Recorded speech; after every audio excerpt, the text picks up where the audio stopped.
Sekarang kita melihat ke Papua sebentar, di mana sejak dipilihnya Biden sudah kita ingatkan, hati-hati sama Partai Demokrat dan strategi mereka menggoyang target country. Takutnya Papua ditarget. Komentar ini hanya analisa menanggapi berita kelompok bersenjata menyerang sehingga ada petinggi militer negara Jenderal Bintang 1 yang jadi korban. Hal ini serius, merupakan hal yang harus diperhatikan. Jangan sampai kita menganggap Menteri Pertahanannya tidak perform lagi setelah peristiwa pecah tiganya kapal Nanggala 402. Sementara beliau calon kuat presiden 2024 loh. Sungguh, kita melihat kedaulatan Papua dan kedaulatan Nusantaranya. Salah satu aset negara Indonesia yang besar adalah Papua. Namun saat ini Papua yang sudah bergabung sejak tahun 60-an, di mana sebelumnya 20 tahunan Pak Karno, Bapak Bangsa, berjuang membebaskan Papua dari tangan Belanda. Akhirnya berhasil di tahun 60-an. Strategi yang dipakai Pak Karno waktu itu adalah diplomasi. Pak Karno memang jagonya dalam diplomasi luar negeri. Beliau menggunakan strategi perang asimetri. Sekarang menjadi mengerti kan kenapa Newman menggunakan Department of War. Karena meniru strateginya Pak Karno. Perang asimetri adalah bentuk perang yang tidak serupa. Misalnya dalam perang konvensional yang menggunakan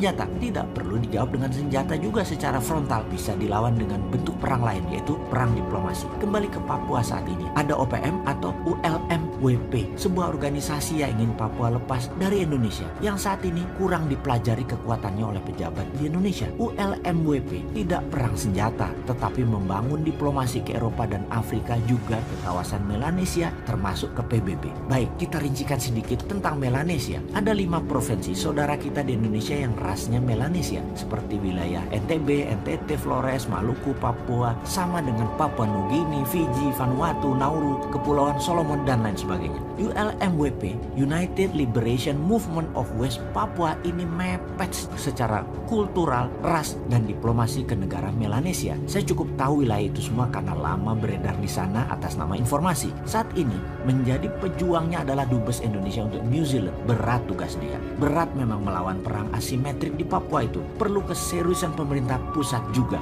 Kita melihat kelemahan bernegara yang terus jadi pelajaran dan jangan terulang lagi. Misalnya dalam kasus Sipadan Ligitan, pulau yang diambil Malaysia. Malaysia itu tidak pakai senjata. Malaysia pakai kerja 20 tahunan. Malaysia melobi Mahkamah Internasional, melobi PBB, dan meletakkan tradisional fisherman Malaysia terus beredar di sana, sehingga uang, currency, radio, dan penduduknya hanya kenal Malaysia. Ketika waktunya tepat, Malaysia klaim Sipadan Ligitan. Hilang wilayah itu dari peta nasional Indonesia. Itulah perang asimetrik. Di Papua saat ini selalu ada instability, dan instability itu adalah warfare strategi. Dan ini semua harus distrategikan. Jangan naif bernegara. Hati-hati dengan Papua. Sulit memang kalau memandang dari sisi yang berbeda. Si Sontoloyo ini menjadi seakan-akan selalu salah dan selalu kalah. Padahal ini mau mengingatkan. Mengambil Freeport misalnya, atas nama nasionalisme dulunya terlihat pahlawan, namun resikonya sama sekali tidak diperhitungkan. Seakan-akan semua semulus pantat bayi. Gak ada masalah. Bos. Capek deh kalau ngomong urusan beginian dengan beda generasi. Mengambil Freeport ada banyak sisi melihatnya. Dan tidak ada satupun yang menguntungkan. Membeli 51% saham pakai dana 70 triliun. Sementara untungnya Freeport kecil banget, hanya 200 jutaan dolar atau 3 triliun per tahunnya. Kalau punya 51% itu hanya 1,6 triliun. Dari sisi dagang aja balik modalnya 50 tahun. Geblek bener deh konsep bisnis di otaknya untuk mengambil Freeport dengan cara kemarin loh ya. Atau dari sisi manajemen deh, ternyata tetap McMoran yang kelola walaupun sahamnya 49% atau minoritas.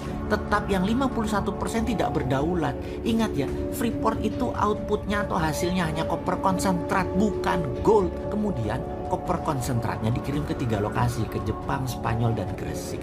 Yang di Gresik hasilnya apa? Bukan emas juga, masih anoda slime. Jadi mereka berusaha untuk tidak buat finish produk yang pure gold 99,99%. Anoda slime-nya dikeluarkan lagi. Jadi pajak negara dapatnya kecil.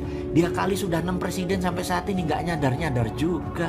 Dasar old mind. Kesel banget deh gua urusan beginian. Kita kembali ke Amerika saja dulu deh. Biden dan timnya di belakangnya yang solid serta punya pengalaman bernegara yang panjang. Maka ada jabatan strategis Dan itu bukan menteri yang dipilih di awal, tetapi jabatan siapa memimpin lembaga intelijen seperti NSI, FBI, DIA, dan CIA. Selain pejabat utamanya, maka deputi-deputinya ditempatkan dulu orang-orang yang akan dipakai untuk menaklukkan dunia. Maka mata panah Bosman pribadi adalah seorang yang bernama Michael Morrell sebagai wakil direktur CIA. Dia adalah orang lama yang sangat loyal kepada Clinton, Obama, juga Biden. Kita lompat sebentar untuk mengingatkan who the hell is Morrell. Ada sebuah undang-undang yang dibuat oleh Partai Demokrat di zaman Obama yang dikawal oleh Michael Morrell dulu dan timnya. Yang harus kita awasi dari sisi Indonesia adalah mereka mengusulkan Undang-Undang Foreign Relation Authorization Act yang spesifik membahas tentang Papua. Hati-hati ini buat Indonesia. Lalu CIA di zaman Michael Morrell masih muda adalah pendukung gerakan Kosovo Liberation Army, yang kemudian gerakan tersebut berhasil mendirikan sebuah negara baru bernama Kosovo. Sekali lagi, hati-hati dengan Partai Demokratnya Amerika. Pak SBY sudah merasakannya dengan banyak bom meletus waktu itu. Obama presidennya dari Demokrat. Soekarno sudah merasakan dengan dilengserkannya dirinya. Presidennya adalah LBJ, Lyndon B. Johnson dari Partai Demokrat juga. Soeharto sudah merasakan serangan ekonomi hitman di zaman Clinton waktu itu. Habibie sudah merasakannya juga di zaman Clinton presidennya dari Partai Demokrat hingga lepas Timur Timur. Operasi CIA selalu dimainkan oleh mereka. Gerakan insurgensi adalah ciri Partai Demokrat menyerang luar negeri. Kalau Partai Republik perangnya di permukaan. Kalau Partai Demokrat warfare-nya pakai CIA operation dan shadow. Saya jadi takut urusan Papua. Itu saja. Kalau sama Trump, saya nggak takut Indonesia bakal belah karena bukan target Trump. Trump musuhnya Tiongkok dalam dagang. Dan ideologi demokrasi Amerika versus komunisme itu juga dengan Tiongkok. Namun dengan Partai Demokrat beda game plan mereka. Kita buka strategi Madam Secretary Hillary Clinton waktu itu yang terkenal dengan nama Pivot to Asia. Yang diincar apa? Menengok ke Asia itu adalah ambil sumber daya alamnya. Front Timur Tengah untuk energi, minyak, dan gas bumi. Di Asia Tenggara untuk sumber daya alam mineral seperti untuk baterai dan lain sebagainya. Maka apa yang Tiongkok lakukan di Indonesia mengambil SDA sumber daya alam akan diikuti oleh Amerika. Bedanya Tiongkok pakai soft power, bayar pejabat, ubah kebijakan. Kalau Amerika pakai instrumen militer, pakai nakut-nakuti, pakai teroris. Sewaktu di zaman Trump, ground floor-nya di negara masing-masing, yaitu Tiongkok dan Amerika dengan perang dagang. Zaman Biden yang diperebutkan adalah sumber daya alam yang ground floor-nya di negara penghasil. Perangnya kalau minyak gas bumi, ya dar-der-dornya di Timur Tengah. Maka sumber daya alam mineral non-fosil, jangan-jangan dar-der-dornya di Indonesia. Jadi wahai pejabat, jangan sampai 100 bom jadi meleduk di mana-mana di Indonesia ke depannya ya. Ini semua harus distrategikan. Ini harus dibuat counter insurgensinya. Cara tekan Indonesia nanti bisa dipraktekkan lagi, yaitu Papua dan GAM akan dimainkan lagi oleh Amerika. Ini cara klasik Partai Demokrat. Sehubungan dengan hal ini, sengaja kita buka ke publik informasi seperti ini agar bernegara kita melihat dari sisi lain, sisi ancaman.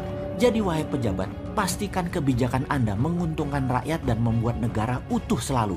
Hati-hati dengan shadow-nya Biden Partai Demokrat. Kalau nggak paham bernegara, ya lempar saja handuk putih, nyerah aja. Generasi Newman siap menggantikan kapanpun, nggak perlu 2024.